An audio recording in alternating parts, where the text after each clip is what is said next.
Welcome back to Stoic Wisdomtv. No one wakes up one morning and consciously decides to betray the foundation of their life. Infidelity, like most acts of self-destruction, is not the result of a singular, grand decision, but rather the culmination of countless small, seemingly insignificant choices. It is a path paved not by deliberate malice, but by unconscious drift, by a slow erosion of boundaries that, step by step, thought by thought, leads one toward a moment of irreversible consequence. The Stoics understood this well. The true threats to one's virtue are rarely dramatic, but instead subtle, creeping, and disguised as mere indulgences of the mind. At the heart of this phenomenon lies human nature itself. Women who are married are not inherently more susceptible to temptation than others, nor do they seek to destroy what they have built. Instead, they are subject to the same psychological vulnerabilities that govern all people: the desire for validation, the longing for excitement, and the pull of novelty. What makes them particularly vulnerable is that they are often blind to these forces at play within them until it is too late. The slow descent into emotional or physical infidelity begins in the most unremarkable ways: an innocent conversation, a shared laugh, a glance that lingers just a moment too long. These moments are easy to dismiss as harmless, and so they pass unexamined. But the mind, once given an inch, always seeks more. The Stoics warned against such gradual moral decay. Marcus Aurelius spoke of the importance of guarding one's thoughts, for the seeds of our downfall are sown in the quietest corners of our minds. Psychologists have long studied this process, often referring to it as incremental boundary erosion. The individual does not recognize the shift because it happens in increments too small to trigger alarm. The first text message from a man who is not her husband feels like nothing. The thrill she feels upon receiving his attention is rationalized as mere friendship. Each boundary crossed creates a new psychological baseline, making the next transgression feel just as insignificant. And yet, one day, she looks in the mirror and no longer recognizes herself. She wonders how she became the woman who would risk everything for a fleeting moment of passion. The answer is never found in one decision but in 1,000 small ones, each justified along the way. The Stoic Epictetus warned against this form of self-deception, reminding us that we are often our own worst enemies, rationalizing actions we would otherwise condemn in others. This is the true danger, the self-justification that follows. I was lonely, she tells herself. He made me feel alive again. I didn't mean for it to happen. But meaning is irrelevant in the face of consequence. The Stoics teach us that we must govern ourselves with discipline and vigilance, for the greatest battles are not those waged against external forces, but those fought within the mind. Thus, the question is not why married women may be susceptible to temptation, but rather, what safeguards exist against it? The answer, as the Stoics would argue, is awareness.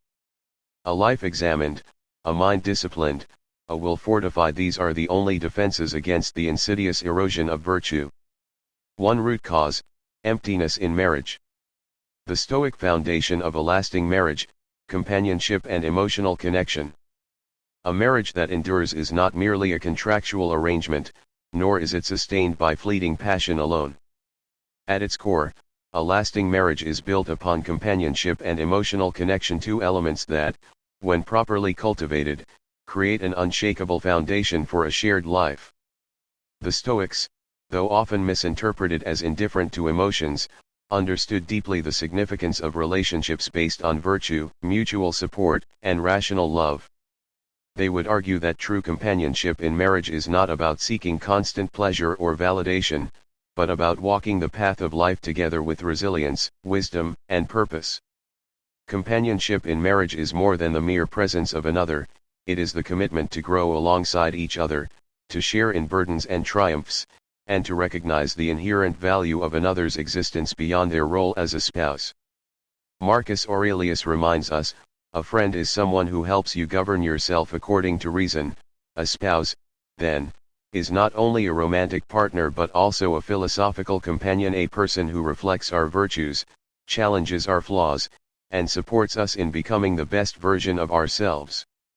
In this sense, marriage is not about possession or dependency, but about shared purpose and mutual refinement of character. Yet companionship alone is insufficient if it lacks emotional connection, the deep understanding, empathy, and attentiveness that bind two souls together. The Stoics teach that emotions themselves are not the enemy, but rather unchecked passions that lead to irrationality.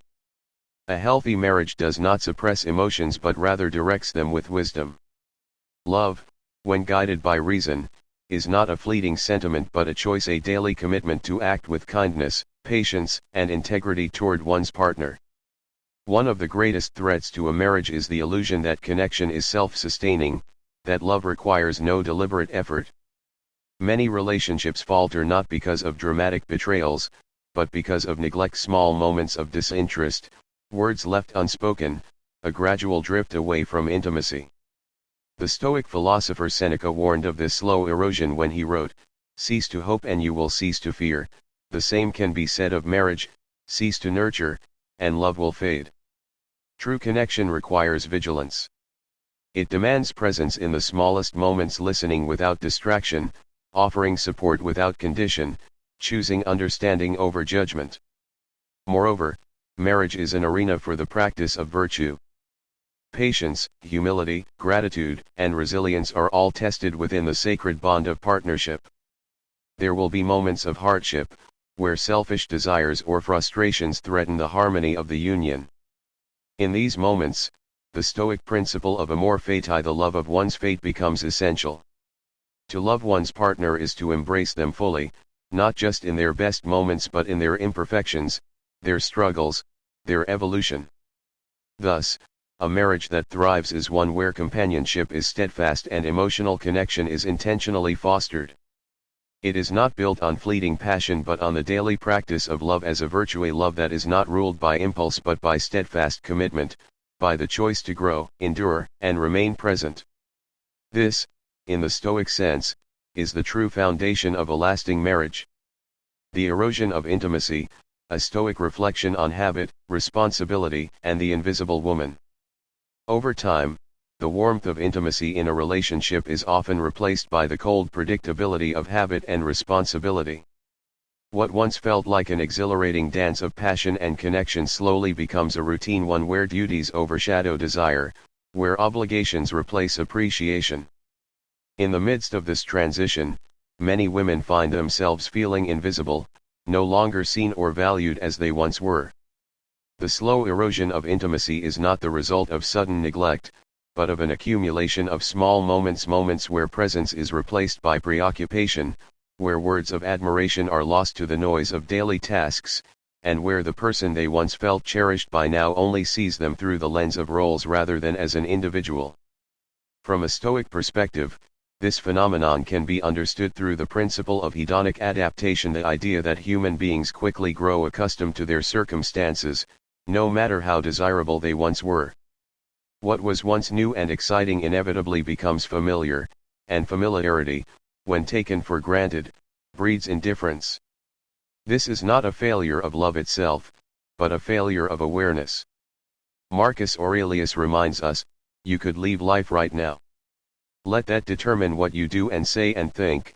If we approached our relationships with this same urgency, with the knowledge that every moment with a loved one is finite, we would not allow routine to dull our appreciation. Yet, the weight of responsibility also plays a crucial role in this shift. The very structures that sustain a relationship, household duties, financial pressures, the demands of parenthood can, paradoxically, be the forces that drain it of vitality.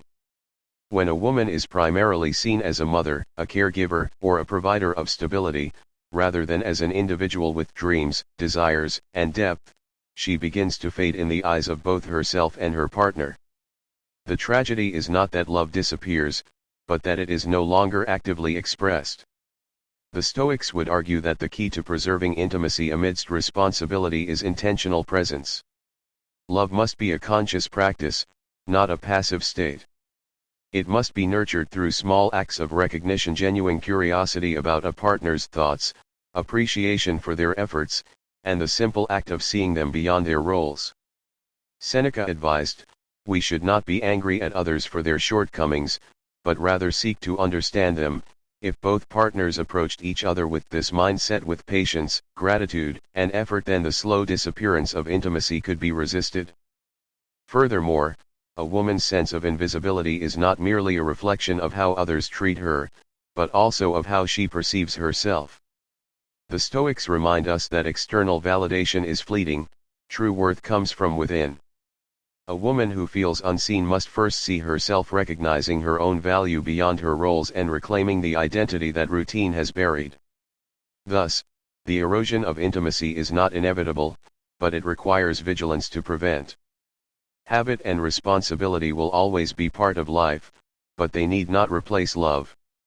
When we approach relationships with the same mindfulness and presence that the Stoics apply to life itself, then no one man or woman will ever feel invisible. The Coolidge effect and the illusion of reawakened desire, a Stoic reflection. In the study of human behavior, the Coolidge effect reveals an uncomfortable truth: novelty excites desire. This phenomenon, observed in both humans and animals, suggests that sexual attraction and enthusiasm often diminish with repeated exposure to the same partner but can be reignited by the presence of a new one. For women, this can manifest in subtle yet powerful ways: an unexpected compliment from a stranger, a flirtatious conversation with a colleague, or even the simple realization that another man sees her in a way her husband no longer does. In that moment, she does not merely feel desired, she feels alive again. But what is this feeling of renewed vitality? Is it love, or is it merely an illusion, a trick played by the mind in response to novelty? The Stoics would argue that it is the latter, for they understood that external stimuli, especially those tied to fleeting pleasure, have little to do with true fulfillment. Epictetus taught that we suffer not because of events themselves, but because of our interpretation of them. The thrill a woman feels when receiving attention from another man is not an objective reality, it is the result of her perception that she has regained something lost. But what if she had never truly lost it? What if the passion and aliveness she seeks were not external, but internal, waiting to be rediscovered? The Coolidge effect also exposes a paradox within long-term relationships: the more familiar and secure love becomes, the more it risks being taken for granted. Many women who experience this reawakening do not necessarily wish to leave their marriages, rather, they crave the version of themselves that this new attention seems to restore. They remember what it felt like to be pursued, admired, and seen not just as a partner or a mother, but as an individual with depth, beauty, and intrigue. This is not about betrayal, it is about recognition. However, the danger lies in mistaking this external spark for something profound. Seneca reminds us, we suffer more often in imagination than in reality. The attraction to novelty is just that, an impulse of the mind, a reaction to the contrast between the familiar and the new. Acting on it without wisdom risks destruction, resisting it blindly breeds repression. The Stoic solution, then, is not to deny desire, but to understand its nature. If a woman feels invisible in her marriage, the answer is not necessarily to seek validation elsewhere, but to reflect on what has been neglected by her partner, but also by herself. Desire, like all emotions, is a signal, not a command. The Stoics would advise neither indulgence nor shame, but clarity: what is it that I truly seek? If it is appreciation, then can it be cultivated within the existing relationship? If it is novelty, then can it be created without destruction? And if it is simply a longing to feel alive, then must it depend on another person, or can it be found in the depths of one's own mind? The Coolidge effect tempts us with the illusion that a new face can restore lost passion. But the wisdom of the Stoics reveals a deeper truth: passion is not found outside of us, it is created from within. The erosion of identity in marriage, a Stoic examination. In the quiet unfolding of time, many women find that the person they once were, their ambitions, their passions, their individuality gradually dissolves beneath the weight of societal and familial expectations. After marriage, they are no longer primarily seen as independent individuals, but as wives or mothers, roles that, while meaningful, can also become constraining. This loss of personal identity often leads to a profound yearning for external validation, a search for recognition beyond the walls of domestic life. But is this truly an external crisis, or is it an internal one? The Stoics would argue that the real battle is not against societal expectations, nor even against marriage itself, but against the false belief that one's worth must be affirmed by others. Seneca once wrote, "He who depends on others for his happiness is doomed to misery." A woman who has unconsciously allowed her identity to be swallowed by her roles may come to believe that she no longer exists outside of them. Her needs, thoughts, and dreams become secondary, and she begins to feel invisible not only to the world, but to herself. The solution she often turns to is external recognition, admiration from another man, appreciation from colleagues, or even validation through social media. This pursuit is not immoral in itself, it is a symptom of a deeper longing, the desire to feel seen. Yet, a Stoic perspective invites us to question, must identity depend on others? Must a woman look outward to reclaim what was always within her? Epictetus reminds us that external labels, wife, mother, friend, are merely roles we play, not the essence of who we are. A woman is not diminished by fulfilling these roles, nor is she defined by them unless she chooses to be. Identity is not something granted by others, it is something cultivated from within. Many marriages fall into the trap of routine, where partners cease to acknowledge each other as the vibrant individuals they once were. It is not surprising, then, that a woman might feel an urge to seek excitement elsewhere, not necessarily through infidelity, but through interactions that remind her she is more than just a function of duty. However, the Stoic approach is not to blame external circumstances but to reclaim internal sovereignty. Instead of seeking validation outside, the deeper work is to rediscover oneself within, to cultivate passions, to pursue knowledge, to assert one's individuality even within marriage. The modern world often presents a false dichotomy, that one must choose between being devoted to family or being an autonomous individual. But the Stoic path is one of balance and wisdom. A woman does not need to abandon her responsibilities to rediscover herself, rather, she must recognize that her identity was never truly lost, only overlooked. To those who feel invisible, you do not need external recognition to exist. The key is not to seek validation, but to awaken, not for the world, not for a fleeting moment of attention, but for yourself. 2. Psychological justification mechanism. The slow erosion of fidelity, a Stoic examination. Infidelity is rarely a single, conscious decision, it is the culmination of a series of small, seemingly insignificant choices. No one wakes up one morning and deliberately decides to betray their commitments. Instead, it happens in the quiet spaces of life through lingering glances, innocent messages, and deepening conversations. It is not an act of impulsive passion, but a gradual erosion of boundaries, a slow descent into self-justification. The Stoics, who believed in mastering one's desires and living in accordance with reason, would see this progression not as an inevitability, but as a failure of vigilance over one's own mind. Seneca once wrote, "Nothing is so deceptive as what appears to be innocent beginnings." A simple message, a playful remark, or a moment of emotional vulnerability shared with someone other than one's spouse may seem harmless. But these are the seeds from which greater betrayals grow. The Stoics would argue that all actions stem from thoughts, and it is in the realm of thought that self-discipline must be exercised. One does not fall into infidelity overnight, rather, it is allowed to take root through repeated rationalizations. It's just a friendship, or there's nothing wrong with enjoying someone's attention. But the mind, when left unchecked, is a master of self-deception. Each step taken makes the next one easier. The initial thrill of attraction turns into an emotional bond, an innocent conversation turns into a confession of dissatisfaction, and before one realizes it, the line has been crossed. At this point, the act of infidelity is no longer a question of possibility, but inevitability. Epictetus reminds us that every habit and faculty is preserved and increased by its corresponding actions. In other words, the more one engages in emotional entanglement, the deeper the attachment grows. So why do people allow this to happen? The Stoics would point to two primary reasons: lack of self-awareness and the failure to govern one's desires.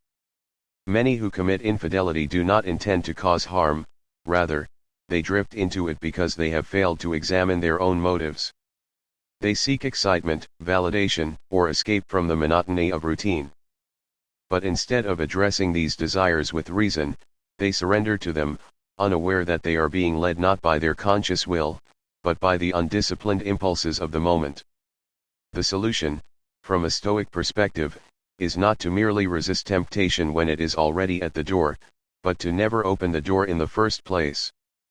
Fidelity is not maintained by denying attraction or suppressing emotions, but by being profoundly conscious of one's own thoughts and choosing not to entertain the ones that lead down a dangerous path. It requires the wisdom to recognize that small indulgences lead to greater transgressions, and the discipline to stop them before they begin. Ultimately, the true act of infidelity does not occur in the body, but in the mind. The moment one justifies a thought or an action that contradicts one's commitments, the betrayal has already begun. The Stoic path, then, is to cultivate vigilance not out of fear, but out of respect for the self and the principles that define one's character. Cognitive dissonance, the Stoic struggle against self-deception. Cognitive dissonance is the psychological discomfort that arises when a person holds conflicting beliefs or behaves in a way that contradicts their values. Instead of acknowledging the contradiction, the human mind, in its relentless pursuit of internal harmony, seeks justification rather than truth. This phenomenon, extensively studied in modern psychology, was well understood by the Stoics, who recognized the dangers of self-deception and the human tendency to rationalize wrongdoing. Consider a person who sees themselves as honest but engages in dishonesty for personal gain. Instead of confronting the moral failing, they may convince themselves that their deception was necessary. I had no choice, or everyone else does it. This self-justification alleviates the discomfort of holding two opposing ideas, the belief in their own integrity and the reality of their actions. The Stoics would argue that this failure to accept reality as it is, rather than as one wishes it to be, is at the root of much human suffering. Epictetus reminds us, it is not things themselves that disturb people, but their judgments about those things. The pain of cognitive dissonance does not come from external circumstances but from the mind's resistance to truth. The mind, in its desire for consistency, reshapes reality to fit its preferred narrative, often at the expense of virtue. When one engages in wrongdoing, rather than admitting the lapse and seeking correction, the easier path is to alter one's perception of morality itself. This is why individuals who betray their principles often become more rigid in their justifications, convincing themselves that they have done nothing wrong rather than enduring the discomfort of guilt. The Stoic response to this phenomenon is radical honesty both with oneself and with the world. Marcus Aurelius wrote, "You have power over your mind, not outside events. Realize this, and you will find strength. To live virtuously requires a willingness to face discomfort, to resist the temptation of self-delusion, and to acknowledge when one has failed to live up to their principles." Instead of rationalizing mistakes, the Stoic approach is to recognize them as opportunities for growth. Moreover, cognitive dissonance is not merely an individual failing, it is a societal force that shapes entire cultures. When groups of people collectively justify immoral actions, whether through war, corruption, or oppression, they engage in shared self-deception. The greater the contradiction between reality and belief, the more elaborate the justifications become. The only antidote, as the Stoics would argue, is the pursuit of wisdom, which demands unwavering commitment to truth, even when it is painful. In the end, the true danger of cognitive dissonance is not the discomfort itself, but the lengths to which people go to avoid it. The more one justifies, the further one drifts from virtue. The Stoic, therefore, must remain vigilant, watching not only their actions but also the subtle workings of their mind. To live in alignment with reason is to embrace reality, even when it contradicts one's desires, for only in truth can one find true freedom. The slow drift toward rationalized infidelity, a Stoic examination. No one wakes up one morning and consciously decides to betray their commitments. Infidelity, like most moral failings, is not a singular act but a slow, almost imperceptible descent. It begins with small justifications, seemingly harmless interactions, and subtle shifts in perception. At first, a woman may tell herself that a friendly conversation, an exchanged smile, or a casual message is nothing more than social interaction. She reassures herself that there is no danger, no wrongdoing, only the natural connection between two individuals. Yet, as the Stoics warn, self-deception is the easiest trap to fall into, for the mind will always seek justification for its desires. Over time, these interactions accumulate, gaining emotional weight. What was once innocent begins to take on a different meaning. She notices that she feels lighter in his presence, that his attention makes her feel valued in a way that has become unfamiliar in her marriage. She does not yet admit, perhaps even to herself, the true significance of these emotions. Instead, she reframes the situation, "It's just nice to feel appreciated. There's nothing wrong with that." But self-deception rarely remains static. As the emotional bond with this new man grows, so does her dissatisfaction with her husband. Where before she accepted the natural ebb and flow of a long-term relationship, she now sees only neglect. His small faults, once insignificant, become symbols of his indifference. She tells herself that his inattention, his routine, his lack of romantic gestures are the real problem. She is not seeking anything inappropriate, she is merely responding to a void he has created. This is the moment of cognitive dissonance, the moment where she must either confront the truth of her actions or shift the blame. And so, in an effort to preserve her self-image, she tells herself a new story: "I deserve to feel this way." What began as an external issue, her husband's supposed neglect, has now transformed into an internal entitlement. The new relationship, once an innocent interaction, has become a form of emotional validation, something she believes is rightfully hers. The Stoics would recognize this process as a failure to govern one's mind and emotions. Epictetus teaches that we suffer not from external events but from our judgments about them. It is not the marriage itself that has failed, nor is it the husband who has driven her away. It is her perception, her unchecked desires and rationalizations that has led her down this path. True wisdom, according to Stoicism, lies in self-awareness and control over one's impulses. It demands that one resist the easy temptation of blame and entitlement, choosing instead the harder path of accountability and virtue. The woman who allows herself to be swept away by fleeting emotions is not acting from strength but from weakness. Passion, unchecked by reason, leads to ruin. Thus, the solution is not found in external validation but in internal discipline. She must ask herself, am I seeking something meaningful, or merely chasing novelty? Is this pursuit rooted in virtue, or in my own dissatisfaction? Only by confronting the truth, however uncomfortable, can one avoid the slow erosion of integrity that leads to betrayal. The imperceptible drift, emotional infidelity as the first betrayal. No one wakes up one morning and consciously decides to betray their marriage. The path to infidelity is not an abrupt leap but a slow drift, a series of subtle transgressions so small they often go unnoticed until it is too late. The Stoics understood that corruption of character does not happen overnight, rather, it is the result of repeated small compromises, each one eroding the foundation of virtue. For many, betrayal begins not with a physical act, but with something far more insidious, an emotional detachment that paves the way for infidelity of the body. A woman may not even recognize that she has begun to stray. She reassures herself that the conversations with another man are harmless, that the excitement she feels when seeing his name on her phone is innocent, that the way she looks forward to his attention is nothing to be concerned about. This is just friendship, she tells herself. But beneath the surface, something fundamental is shifting. Over time, the emotional connection deepens. She begins to confide in him, sharing thoughts and feelings she no longer shares with her husband. She notices how he listens, how he makes her feel seen, appreciated, understood. Without realizing it, she begins to compare her husband's silence against this man's attentiveness, her husband's routine against this man's spontaneity.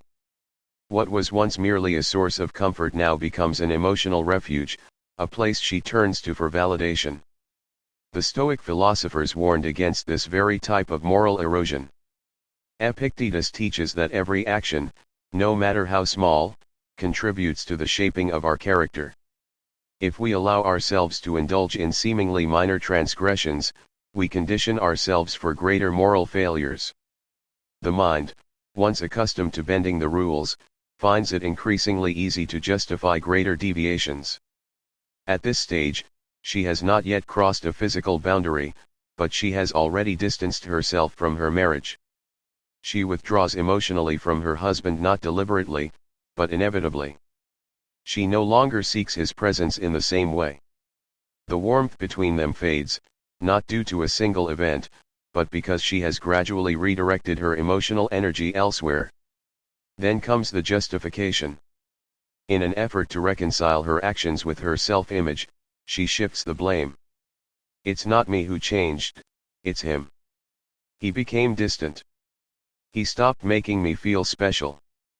By casting herself as the neglected party, she absolves herself of responsibility, making it easier to take the next step. And so, by the time the physical betrayal happens, the emotional betrayal has already long since taken place. The moment she crosses that final threshold, she may even feel as though it was inevitable because, in many ways, it was. The decision was not made in that instant, but in the countless small moments that preceded it. The Stoic solution to this slow descent is vigilance. Marcus Aurelius reminds us to be watchful of our own minds, to examine our thoughts and motivations with ruthless honesty. If she had done so earlier, she might have recognized the warning signs, the small rationalizations, the shifting loyalties, the misplaced affections. Infidelity, after all, is not a single act but a gradual erosion of virtue. The question is not when one crosses the line, but when one stopped guarding it. 3. Point of no return. The first step, how emotional affairs begin and why they are so hard to stop. No significant betrayal happens in an instant. Infidelity, whether emotional or physical, is a process, a series of small decisions that lead an individual further and further away from the principles they once upheld. The Stoics believed that every action, no matter how seemingly insignificant, contributes to the shaping of our moral character. In the context of marriage, the first time matters, the first hidden message, the first small lie, the first private meeting. Each of these moments marks the erosion of integrity and the beginning of a path that, once walked, becomes progressively easier to continue. The psychology of attraction and infidelity as an addiction. Psychologists have long studied the mechanisms behind attraction and infidelity, and the findings are startlingly similar to those observed in addiction. Novelty stimulates the brain's reward system, flooding it with dopamine, the same chemical associated with drug use. The first time a woman receives an unexpected compliment or an affectionate message from someone who is not her husband, the feeling is thrilling. It is new, intoxicating, and seemingly harmless. But as with any addiction, what was once a simple pleasure soon becomes a craving. The need for validation intensifies, and secrecy adds an element of excitement that reinforces the behavior. Over time, the woman finds herself drawn more and more to this new source of emotional fulfillment, seeking out interactions, moments of connection, and shared secrets. And just as the addict rationalizes their increasing dependence, she too finds justifications. I deserve this. He understands me in ways my husband no longer does. This is just a friendship, nothing more. What is often overlooked in discussions of infidelity is the role of emotional displacement. The gradual transfer of emotional investment from the husband to another man marks a shift in loyalty, often before any physical line is crossed. When a woman starts to turn to someone else for comfort, understanding, and intimacy, she is no longer emotionally bonded to her husband in the way she once was.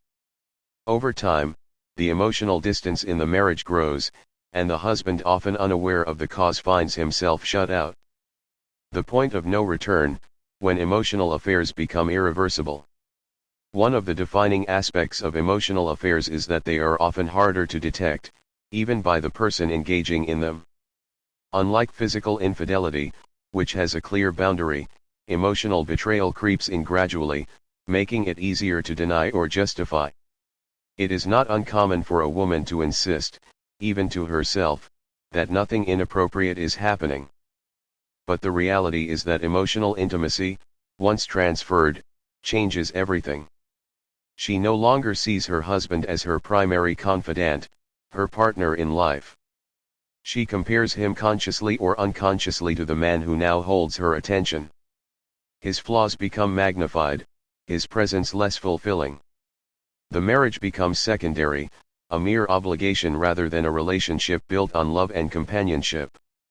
At this point, only two outcomes remain: she either gets caught or she reaches a breaking point where she can no longer reconcile her emotions with her reality. If she is discovered, the impact on the marriage is devastating. Even if there was no physical infidelity, the emotional betrayal alone is often enough to shatter trust beyond repair. If she chooses to leave, the decision may feel justified after all. By then, she has convinced herself that her emotional connection with the other man is more real, more profound than the commitment she made to her husband. The underlying issue: lack of emotional fulfillment in marriage. Infidelity is not merely about desire or temptation, it is often a symptom of unmet emotional needs. Many women who find themselves in emotional affairs do not set out to betray their husbands. They are seeking something they feel is missing: recognition, appreciation, passion, or simply the feeling of being truly seen. When these needs go unmet in a marriage, they become vulnerabilities, openings through which another person can step in and fill the void. The Stoics taught that the only way to protect oneself from external temptations is through self-awareness and discipline. Recognizing one's own weaknesses is the first step toward strengthening them. In a marriage, this means both partners must be vigilant in nurturing their connection. It requires active effort, not passive existence. A marriage left to routine and obligation without continual emotional investment is at risk, not because of fate or bad luck, but because stagnation breeds dissatisfaction. Final thoughts: prevention through awareness. Understanding these psychological mechanisms is crucial not just for avoiding infidelity, but for preserving the integrity of relationships before they deteriorate beyond repair. The first step toward betrayal is often so small that it feels insignificant. A woman does not wake up one day and decide to betray her vows. She takes a single step, then another, and another, until she looks back and no longer recognizes the path she once walked. By being aware of these patterns, individuals can catch themselves before it is too late. The key is not suppression, but vigilance: recognizing emotional shifts, maintaining honest communication, and addressing unmet needs before they lead to destructive choices. This is not just a story about infidelity, it is a lesson in human nature, the importance of emotional connection, and the responsibility we have to guard what truly matters. A marriage does not fail in a moment.